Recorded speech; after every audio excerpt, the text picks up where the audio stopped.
નવસારીના દશેરા ટેકરી વિસ્તારમાં એક યુવકની ઘા ઝીકીને હત્યા કરવામાં આવી હતી। આ સમગ્ર ઘટનામાં જૂના ઝઘડામાં સમાધાન કરવા માટે ગયેલા યુવક ઉપર પિતા પુત્ર અને એક સગીરે હુમલો કરી હત્યા કરી હતી।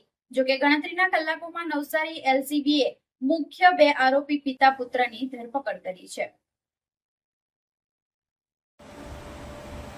ગત 20 ફેબ્રુઆરી 2026ના રોજ મૃતક ચેતન ઉર્ફે ચિંટુ જીવણભાઈ રાઠોડ અને તેમના મિત્ર પંકજ રાઠોડ વચ્ચે દશેરા ટેકરીના રાહુલ હેમંતભાઈ રાઠોડ અને હેમંતભાઈ નારણભાઈ રાઠોડ સાથે અગાઉ બોલાચાલી થઈ હતી। આ જૂના ઝઘડાનું શાંતિપૂર્ણ સમાધાન કરવા માટે ચેતન અને પંકજ દશેરા ટેકરી પાસે આવેલા સાંઈબાબા મંદિર અને બાલાપીરની દરગાહ નજીક ગયા હતા। જોકે સમાધાન થવાને બદલે મામલો વધુ બીચક્યો હતો। આરોપી રાહુલ, તેના પિતા હેમંત અને એક કાયદાના સંઘર્ષમાં આવેલા કિશોરે એક સંપ થઈને ચેતન ઉપર હુમલો કર્યો હતો। રાહુલ અને સગીરે છરી વડે ચેતનના શરીર પર આડેધડ ઘા ઝીકી દીધા હતા, જેના કારણે ગંભીર ઇજાઓ થતાં ચેતનનું ઘટના સ્થળે જ મોત થયું હતું। આરોપીઓ ફરિયાદીને પણ જાનથી મારી નાખવાની ધમકી આપી ફરાર થઈ ગયા હતા।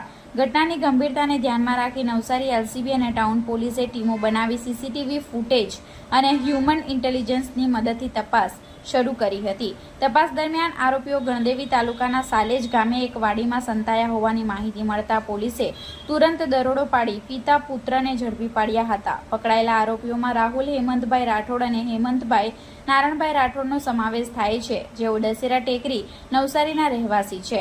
નવસારી ટાઉન પોલીસ સ્ટેશનમાં આરોપીઓ વિરુદ્ધ ગુનો નોંધી આગળની કાયદેસરની કાર્યવાહી હાથ ધરવામાં આવી છે। જી સર।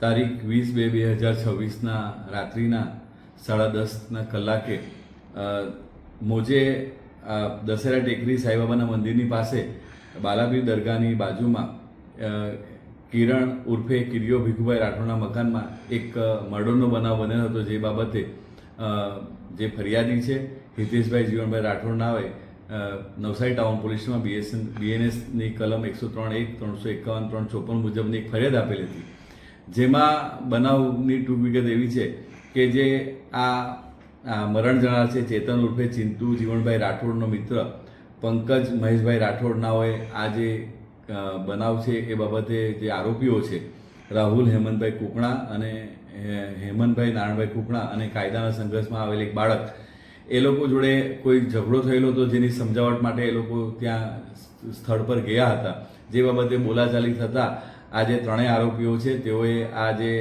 મરણ જણાર છે ચેતન જીવણભાઈ રાઠોડને શરીરના અલગ અલગ ભાગોમાં છરીના ઘા મારીને જીવલેણ હુમલો કરીને મોત નિપજાવેલ હતી અને આ જે ફરિયાદી છે તેને પણ જાનથી મારી નાખવાની ધમકી આપેલ હતી, જે બાબતે ગુનો નોંધાયેલ હતો અને આ બાબતે આરોપીઓ ત્યાંથી જગ્યા ઉપરથી નાસી ગયેલ હતા, જેને પકડવા સારું નવસારી જિલ્લાની એલસીબીની ટીમ અને નવસારી ટાઉનની અલગ અલગ પોલીસની ટીમ બનાવીને આરોપીઓને ગણતરીના કલાકોમાં ઝડપી પાડવામાં આવેલ છે અને જે કાયદાના સંઘર્ષમાં આવેલ છે તેને બાળકને હસ્તગત કરીને તેની પણ પૂછપરછ કરવામાં આવેલ છે અને તેઓએ આ ગુનાની કબૂલાત કરતા તેઓને અટક કરવામાં આવેલ છે અને આ ગુનાની તપાસ નવસારી ટાઉનના પોલીસ ઇન્સ્પેક્ટર શ્રી એ સરવાઈનાઓ હાલ કરી રહેલ છે।